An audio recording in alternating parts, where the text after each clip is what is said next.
2021 સ્થાનિક સ્વરાજ્યની ચૂંટણીનું બ્યુગલ વાગી ચૂક્યું.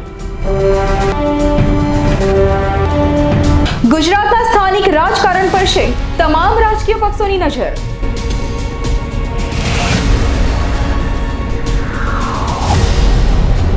ભાજપ, કોંગ્રેસ, આપ, એનસીપી, બીટીપી અને ઓવેસી પોતાના તમામ ઉમેદવારો કરશે ઉભા.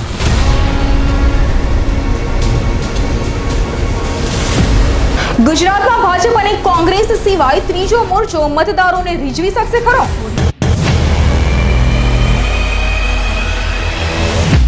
ઓવેસી અને એનસીપીના કારણે કોંગ્રેસની વોટ બેંક પર પડશે અસર.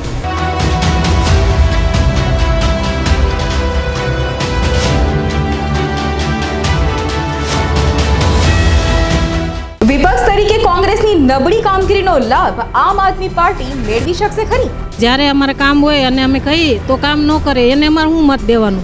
શાસકોનો કરોડોનો ભ્રષ્ટાચાર ઉજાગર કરવામાં શું આમ આદમી પાર્ટી થશે સફળ?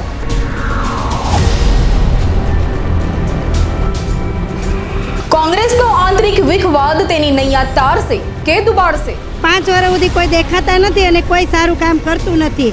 છેલ્લા 25 વર્ષથી શાસન કરતા ભાજપ શાસકોને મતદારો ફરી ચૂકશે કે થશે સત્તા પરિવર્તન? મત તો આપવાનું જ નથી ભાજપમાં, કેમ કે કઈ કામ થતું જ નથી. જનતા માટે પક્ષ મોટો કે ઉમેદવાર? હવે મુલાકાત લેવામાં તો એવું છે બેન, મેં તો નગરસેવકને ઓળખતો જ નથી. આ તમામ સવાલોના જવાબ માટે જોતા રહો અમારો વિશેષ કાર્યક્રમ સત્તાની શતરંજ S9 પર. નમસ્કાર દર્શક મિત્રો, હું મોનિકા સત્તાની શતરંજ કાર્યક્રમ લઈને ફરી એક વખત તમારી સમક્ષ હાજર થઈ છું. દર્શક મિત્રો, 2021 સ્થાનિક સ્વરાજ્યની ચૂંટણીનું કાઉન્ટડાઉન શરૂ થઈ ચૂક્યું છે અને દરેક પક્ષ ચૂંટણીની તૈયારીમાં મંડી પડ્યું છે. ત્યારે આમ આદમી પાર્ટીના સ્ટાર પ્રચારક શહેનાઝ હિન્દુસ્તાની સુરતની મુલાકાતે છે અને સ્પેશિયલી જ્યારે તેઓ ગુજરાતના સુરતમાં છે ત્યારે સુરતનો માહોલ કેવો લાગ્યો છે, આ વખતનું ઇલેક્શનની તૈયારી કેવી છે આમ આદમી પાર્ટીની, અને તેમાં પણ સ્પેશિયલી જ્યારે ગુજરાતની વાત કરીએ અને ગુજરાતમાં ત્રીજા મોરચા તરીકે આમ આદમી પાર્ટી આ વખતે પોતાના ઉમેદવારો ઊભા રાખી રહી છે, તો ત્યારે તેમની તૈયારી કેવી છે તેના માટે જ આજે આપણે તેમની સાથે જોડાઈ રહ્યા છે. शहनाज हिंदुस्तानी साथ बात करवा जैसू. जी, सूरत में आप स्पेशली आए हैं, तो सूरत का माहौल कैसा लग रहा है आपको? सूरत में मैं आया हूँ. सूरत में मैंने देखा है, मैंने कल भी फुलवाड़ी में भी सभा की है और एक दो जगह और मैंने किया है. वार्ड नंबर 8 में किया, 28 में किया है. लोगों का परसेप्शन बदला है. लोगों ने कहा कि बारी बारी से हमें यहाँ पे लूटा गया है और हमें अब विकल्प चाहिए. तो मैं लोगों के पास गया, बातचीत की. मेरी सभाओं में एकदम उमड़ के लोग आए हैं और लोग कई बार हमें ये कहते हैं कि क्या आप तीसरा विकल्प बन के आए हैं? तो मैं उनसे ये कहता हूँ कि हम तीसरा मोर्चा नहीं हैं, हम पहला ही मोर्चा है. ए और बी नहीं थे, पहले बी और सी थे. B for BJP, C for Congress और ए फॉर आम आदमी पार्टी. तो हम ए हैं, ए ही थे, ए ही रहेंगे. દર્શક મિત્રો, સાથે તમને એક વસ્તુ એ પણ બતાવી દઉં કે શહેનાઝ હિન્દુસ્તાની એક કવિ છે, તો આજે એક કવિની દ્રષ્ટિએ પણ તેમની પાસે ઘણી બધી જાણકારી મેળવીશું. તેમની એક આગવી શૈલીમાં રાજકારણને તેઓ કેવી રીતે જોઈ છે તે પણ આપણે અહીંયાથી જોવાનો પ્રયત્ન કરશું.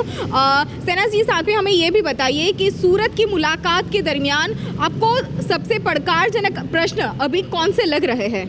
अभी ज्वलंत जो मुद्दे हैं और जो यहाँ के हालात ये बयां कर रहे हैं कि दोनों पार्टियों ने मिल करके जनता को जिस तरीके से यहाँ पर नोचा है, उनको परेशान किया है, लूटा है.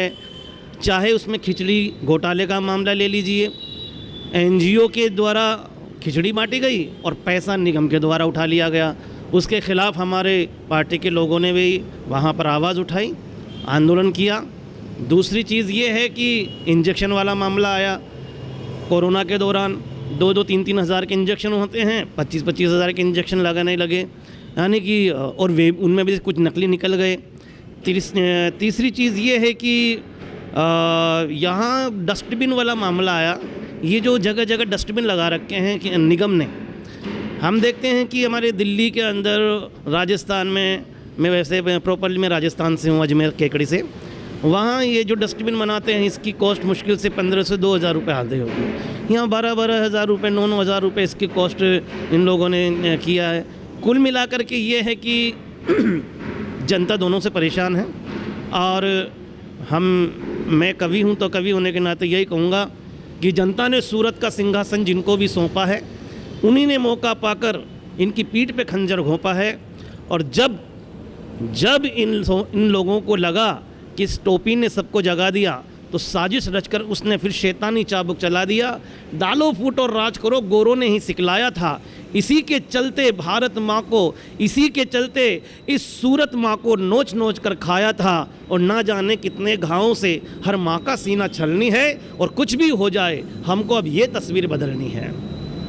जी खूब सरस। साथ में हमें ये भी बताइए कि गुजरात में आए हैं, गुजरात में कभी भी, हाँ आपने जिस तरह से पहले भी हमें बताया है कि ये तीसरा मोर्चा नहीं है, पहला मोर्चा है, लेकिन गुजरात जो भाजपा का गढ़ कहा जाता है, गढ़ में खुद का मतलब एक आम आदमी पार्टी को आना आपको लग रहा है कि इतना आसान रहेगा?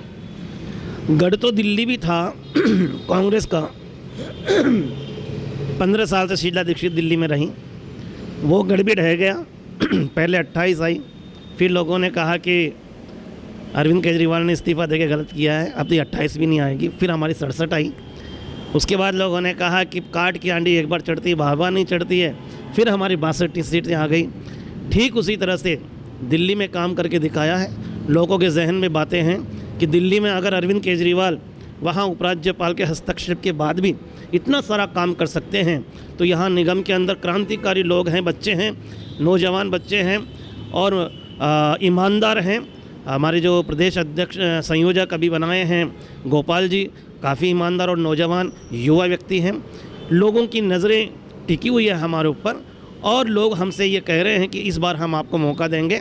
क्योंकि मैं कल रूबी कॉम्प्लेक्स में गया था, जो बोला जाता है कि कांग्रेस का गढ़ माना जाता है, वहाँ पर तमाम हिंदू और मुस्लिम लोगों ने कहा कि नहीं, इस बार हमने आम आदमी पार्टी को चुना है। और ज़िम्मेदार लोगों ने कही है ये बात कि हमने आम आदमी पार्टी को चुना है क्योंकि हमने देख लिया कि जीतने के बाद हमें पार्षद नज़र नहीं आता है और दिल्ली की तर्ज पे वहाँ विधायक घर घर जाके सेवा करता है। हम भी यहाँ पर पार्षद ऐसा चाहते हैं जो हमारे घर पे आके हमें पूछे कि बताइए अंकल जी, बताइए माता जी, आपका कोई काम है, तो हम उसका काम करते हैं। आम आदमी पार्टी को यहाँ का मतदार क्यों पसंद करे? आपका मुख्य एजेंडा क्या रहेगा? करप्शन फ्री सूरत चाहिए।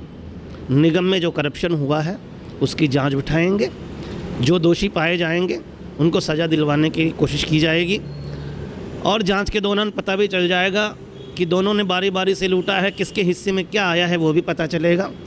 दूसरी चीज़ ये है, जो आम मूलभूत सुविधाएं हैं वो सूरत की जनता को अवेलेबल कराई जाएगी।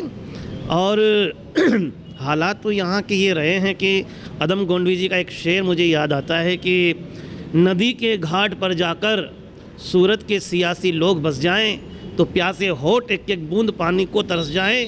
और गनीमत है कि मौसम पर हुकूमत चल नहीं सकती, नहीं तो सब के सब बादल इनके खेतों में बरस जाए।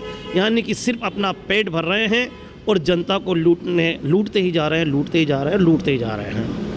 एक कवि भी है, एक शायर है, तो शायर की अपने अंदाज में, कवि के अंदाज में आपका राजनीति के बारे में क्या कहना है, क्या कहेंगे? देखिए, राजनीति अपनी जगह है, लेकिन जैसे आप मीडिया हैं, आपने मुझसे बात की, आपका दिल में अच्छी बात थी, आपने मुझसे बात करने का मन बनाया। मीडिया लोकतंत्र का, डेमोक्रेसी का 4th पिलर होता है, 4था स्तंभ होता है। और इस मीडिया को भी, और जो मेरे जैसे कवि होते हैं, क्रांतिकारी कवि होते हैं, मैं उनको देश के तमाम धन्य कलमकारों से भी कहना चाहता हूँ कि लेखनी का वही होता है सिपाही सच्चा, जिसे ना खाकी ना खादी ना दलाल डरा पाते हैं। और मौत से लगाव और खुदा का खौफ उन्हें ना कोई शहंशाह ना शैतान हरा पाते हैं। ते सैनिक को तब जाके मिलता सुकून जब दुश्मनों से मुक्त अपनी वो धारा पाते हैं। और राष्ट्रहित मोह त्यागने की कला जिनमें होती है, वही देश को आज़ाद करा पाते हैं। ये आज़ादी की दूसरी लड़ाई है, करप्शन से मुक्ति पाने के लिए आज़ादी की दूसरी लड़ाई है। और दूसरी चीज़, हम अभावों की ज़िंदगी जी रहे हैं। मैं एक अच्छा खासा काम करता था, कवि सम्मेलन करता था, मैं एक टीचर था, मैंने बीएड किया है, बीपीएड किया, 2 मैंने डिप्लोमा किया है। मैं चाहता तो बहुत अच्छी नौकरी कर सकता था, वो सब छोड़ के इस देश हित के लिए निकला हूँ। क्योंकि ये मेरा मानना है लोग सोचते हैं कि जिनके पास पैसा होता है, पॉकेट में खूब पैसा रखा हुआ है, तो वो ही अपने बच्चों को पढ़ा सकते हैं। गरीब दलित व्यक्ति कोई अपने बच्चों को आगे नहीं बढ़ा सकता। तो इसके ऊपर मैं एक टिप्पणी करना चाहता हूँ कि घास की रोटी खाते हैं पर सर ना झुकाते। ऐसा मोनिका जी, आप भी कहीं ना कहीं जाते हैं, आप भी कई तरह के अभावों के साथ रहते हुए अपनी इस लाइफ को जीते हैं। तो मैं ये भी आप मीडिया को ही समर्पित करता हूँ कि घास की रोटी खाते हैं पर सर ना झुकाते, दिलों पर वो ही स्वाभिमान लिख देते हैं। घास की रोटी खाते हैं पर सर ना झुकाते, दिलों पर वो ही स्वाभिमान लिख देते हैं। और पाठशाला में भले ही क ख ग ना लिख पाए, रणभूमि में वो हिंदुस्तान लिख देते हैं। तो अभावों में जिंदगी जो जीते दिल खोल कर, पग पग पे वो बलिदान लिख देते हैं। अभावों में जिंदगी जो जीते दिल खोल कर, पग पग पे वो बलिदान लिख देते हैं। और दलितों गरीब का संवार दे जीवन, वो दलित भीमराव संविधान लिख देते हैं। दलितों गरीब का संवार दे जीवन, वो दलित भीमराव संविधान लिख देते हैं। कहने का मतलब किसी को भी अंडर एस्टिमेट नहीं करना चाहिए। हमने आज़ादी पाई है और आज़ादी में सबको आज़ादी मिली है। भाव की आज़ादी मिली है, अभिव्यक्ति की आज़ादी मिली है, खाने की आज़ादी मिली है, सोने की आज़ादी मिली है, बोलने की आज़ादी मिली है, रहने की आज़ादी मिली है। तो उस आज़ादी के ऊपर अगर अंकुश लगाओगे तो क्रांति के अंकुर तो फूटेंगे। साथ में हमें ये भी आप बताइए कि दिल्ली को अभी अब जब गुजरात में आए हैं, मतदारों को मिल रहे हैं, तो दिल्ली को अपना रोल मॉडल बता रहे हैं। तो दिल्ली में ऐसे कौन से काम हुए हैं जिसके बेस पे आप गुजरात के मतदारों को मिलेंगी और उनको कहेंगी कि हमें मत दें? देखिए, वैसे तो दिल्ली में हमने बहुत सारे काम किए हैं, चाहे हेल्थ के एरिया में लीजिए, चाहे एजुकेशन में लीजिए, चाहे आप इलेक्ट्रिसिटी में लीजिए, आप पानी में लीजिए। आम आदमी को मूलभूत सुविधाएं उपलब्ध कराइए, जिसमें 200 यूनिट बिजली किसी को फ्री मिल जाए तो आम आदमी की ज़िंदगी खुशी से बसर हो जाती है। पानी, उसका 700 लीटर पानी, एक दिन का पानी हमने मुहैया कराया है, उसका इलाज फ्री करवा दिया, और क्या चाहिए। और दूसरी चीज़ ये है कि किसानों का मुद्दा आज देश में चल रहा है। दिल्ली एक ऐसा राज्य है जहां पर आज़ादी के बाद पहली बार किसी मुख्यमंत्री ने ये ऐलान किया कि अगर अतिवृष्टि होती है, ओलावृष्टि होती है, फसल बर्बाद हो जाती है, तो किसानों को 20,000 एकड़ और 50,000 हेक्टेयर का मुआवजा देंगे, और वो हमने दे के दिखाया। चौथी चीज़ ये कि सरहद पे सैनिक शहीद हो जाता है, उसके परिवारों को क्या मिलता है। उस समय सुनते हैं कि उस समय एक वक्त था हमारी सरकार से पहले जब ये चंद कागज़ के टुकड़े देते थे और एक सिलाई मशीन देकर के अपना पल्ला झाड़ लेते थे। अरविंद केजरीवाल जी ने कहा अगर कोई भी सीमा पर शहीद होता है तो उनके बच्चों की जिम्मेदारी सरकार की होती है, हम 1 करोड़ रुपया उसके परिवार को दे के आएंगे। और ये हमने किया, जो कि गुलाब सिंह यादव हमारे यहाँ के प्रभारी हैं, अभी गुजरात के सह प्रभारी, स्वतंत्र प्रभार उनको मिला हुआ है, और वो दिल्ली में मटियाला विधानसभा के एमएलए हैं। उसी मटियाला विधानसभा के अंदर 1 करोड़ रुपए का चेक वहाँ पर जा कर के सैनिक के घर पे अरविंद केजरीवाल दे के आए। रही दूसरी बात कलमकार की बात, मैं कलमकार हूँ, तो एक छोटा सा गीत है, आप लोगों की मन है, आपकी इच्छा है तो मैं एक छोटा सा गीत बता देता हूँ कि दिल्ली में हमने क्या किया। उसके अंदर सारी चीज़ें तो नहीं आएगी, लेकिन ख़ास तौर से मनीष सिसोदिया जी, जिनको हम एजुकेशन मिनिस्टर है, मैं उनको मास्टर मनीष सिसोदिया कहता हूँ, और उनको मैं द बेस्ट एजुकेशन मिनिस्टर का अपनी तरफ से अवार्ड देते हुए, एक आम नागरिक की तौर पर देते हुए, मैं एक छोटा सा मैंने गीत लिखा वो सुना देता हूँ। मेहनत का फल है भ्रष्टों की किताब नहीं है। तीसरी बार क्यों आया हम?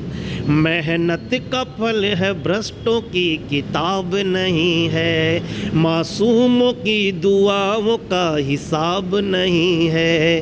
दिल्ली में केजरीवाल ने वो काम कर दिया, दिल्ली के शिक्षा मंत्री ने वो काम कर दिया, जिसका किसी के पास में जवाब नहीं है, जिसका किसी के पास में जवाब नहीं है।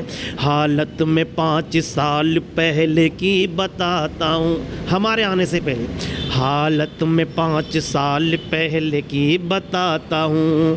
पीड़ा अब तो 7 साल कह लीजिए, क्योंकि 28 दिन की सरकार थी, उस वक्त 1 साल गुजर गया, उसके बाद में फिर 5 साल और 1 साल ये कोरोना का पीरियड गुजरा, 7 साल।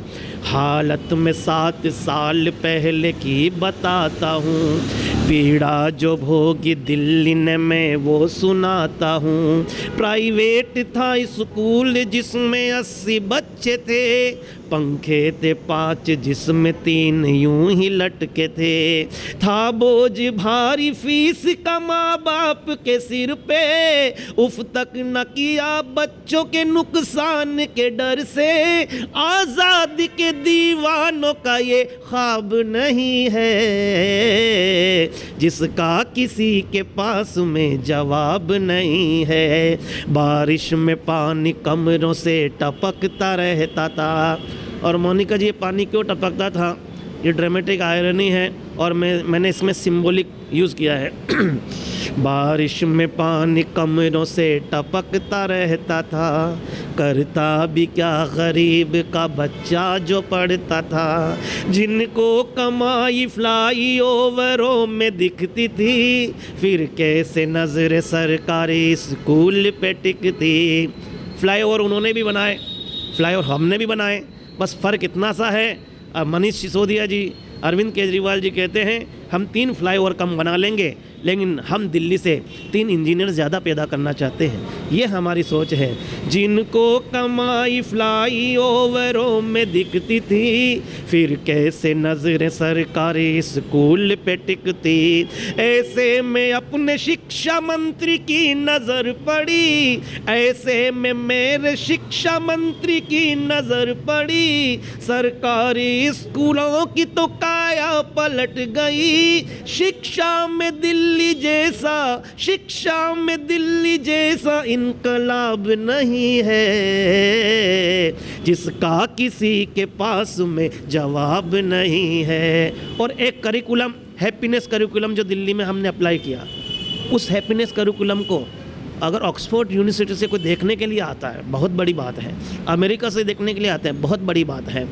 जापान से, ब्रिटेन से देखने के लिए आते हैं, बहुत बड़ी बात है। पहले लोग कहते थे मेरा बच्चा अमेरिका पढ़ के आया है, अमेरिका से सीखो, और आज अमेरिका कहता है हम दिल्ली के मोहल्ला क्लिनिक को देख के आए हैं, उसका मॉडल देख, केजरीवाल का मॉडल देख के आए हैं, और तब पता चल रहा है कि वहाँ के गवर्नमेंट स्कूल देखें तो पता चला कि केजरीवाल से सीखो। तो ये फ़र्क है। बारी जो हैप्पीनेस पाठ्यक्रम की आ गई, मासूम निगाहों में रोशनी सी छा गई।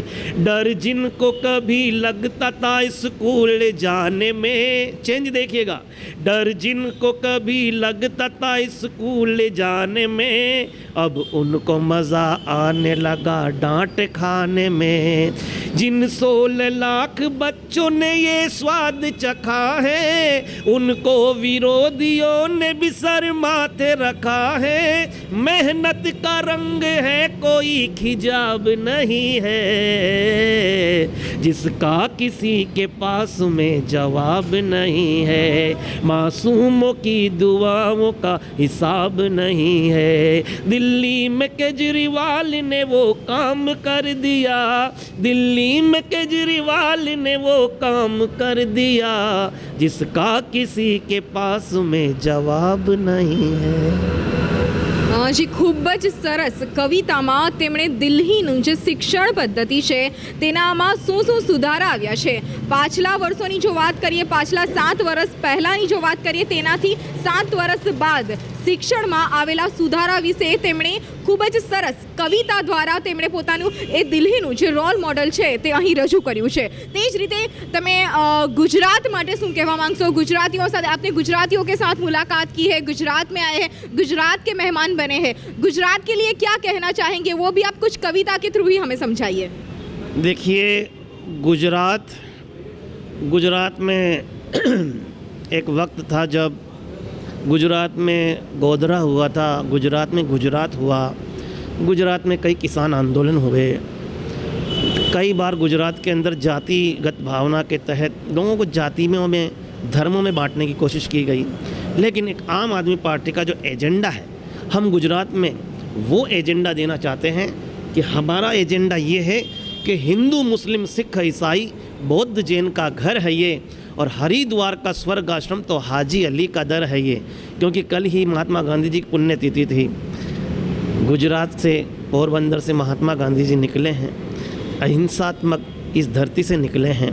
वहाँ पर मैं चाहता हूँ कि अहिंसा का ही एक उपदेश, अहिंसा का ही एक संदेश जाना चाहिए।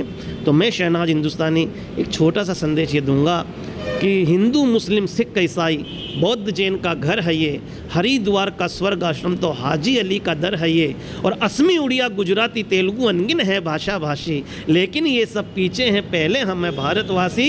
और दिवाली ईद मनाते देखे राम संग रहमान है, और इसीलिए जग से न्यारा सबसे प्यारा अपना हिंदुस्तान है। इसी हिंदुस्तान को ऊपर आगे विकास की ओर ले जाने के लिए आम आदमी कटिबद्ध है, प्रतिबद्ध है। તો દર્શક મિત્રો, આજના આપણા વિશેષ કાર્યક્રમમાં આપણે મળ્યા શહેનાઝ હિન્દુસ્તાની, જેઓ આમ આદમી પાર્ટીના સ્ટાર પ્રચારક છે અને સાથે એક કવિ પણ છે। એમણે પોતાની કવિતાની શૈલીમાં જ ઘણી બધી તેમને લગતી જે માહિતી હતી તે માહિતી આપી આપણને। જે પ્રમાણે દિલ્હી છે, દિલ્હીને રોલ મોડલ, જે અહીં ગુજરાતમાં ઇલેક્શન વખતે દિલ્હીનું રોલ મોડલ કેવી રીતે તેઓ કહી રહ્યા છે તેના વિશેની માહિતી આપી। તો સાથે જ ગુજરાત માટે શું કરવા ઈચ્છી રહ્યા છે તે પણ એમણે અહીંથી આપણને આજે આપણી સાથે जोड़ाया था और विशेष माहिती तेमणे आपने आपी है। तो आपका खूब खूब आभार कि आप अपना कीमती समय निकाल के हमारे साथ जुड़े और स्पेशली सूरत की मुलाकात ली आपने। सूरतियों के बारे में कुछ कहना चाहेंगे? लास्ट में कोई मैसेज देना चाहेंगे? सूरत कपड़ों के लिए प्रसिद्ध है और यहाँ पर काफ़ी अच्छा कपड़ों का व्यापार है, और साड़ी, सूरत की साड़ी काफ़ी फेमस है। तो मैं यहाँ से, वैसे मेरी जो बीवी है, मेरी बेगम है, वो साड़ी पहनती तो नहीं, लेकिन कभी कोई फंक्शन होता है तो मैं उनको ज़बरदस्ती करता हूँ तो पहन लेती है।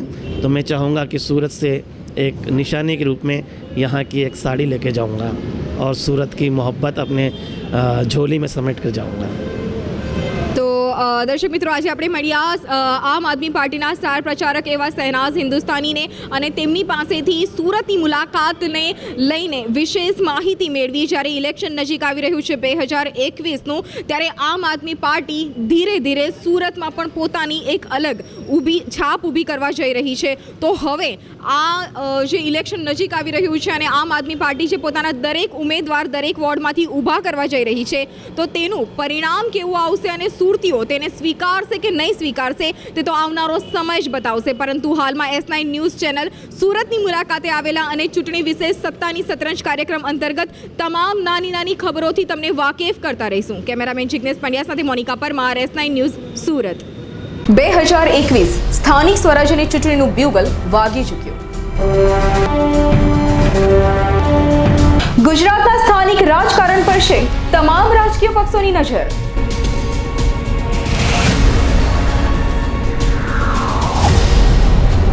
ભાજપ, કોંગ્રેસ, આપ, એનસીપી, બીટીપી અને ઓવેસી પોતાના તમામ ઉમેદવારો કરશે ઊભા।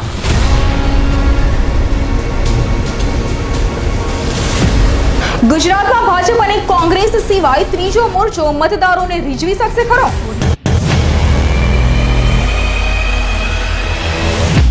ઓવેસી અને એનસીપીના કારણે કોંગ્રેસની વોટ બેંક પર પડશે અસર?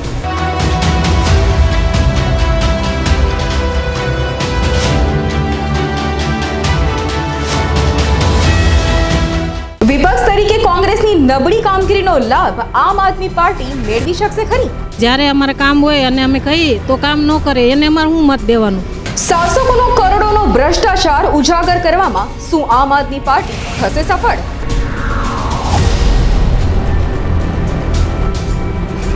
કોંગ્રેસનો આંતરિક વિખવાદ તેની નૈયા તારશે કે દુબાડશે? 5 વર્ષ સુધી કોઈ દેખાતા નથી અને કોઈ સારું કામ કરતું નથી. છેલ્લા 25 વર્ષથી શાસન કરતા ભાજપ શાસકોને મતદારો ફરી ચૂકશે કે થશે સત્તા પરિવર્તન?